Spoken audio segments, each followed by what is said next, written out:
اليوم غنصايبو سويسرول او كيكرولي بطريقه سهله ماهله. واحد البسكوي كيجي هشيش، ما كيتهرس، ما كيعذب، كريمه حريريه كتذوب في الفم وبدون كريمه، مع اللي محاربه القشده الطريه.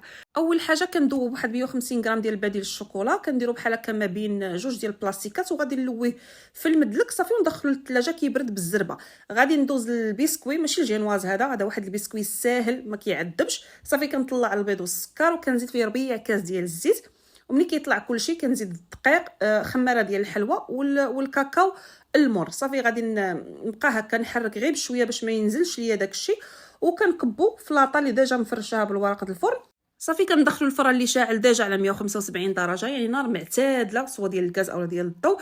كياخذ ما بين 7 حتى ل 10 دقائق. صافي كنخرجوه كنديروه هكا فوق منديل اللي مرشه بالكاكاو اولا السكر الثقيل باش كيمص لنا داك الرطوبه. كنخليه يبرد على خاطر واحد الساعه ولا ساعتين. هنا كنخلط ما بين هذا المستحضر هذا ديال الكريمه، كندير واحد الشكلاط وواحد عادي، كتجي هائله، وجوج كيسان ديال الحليب باردين مزيان.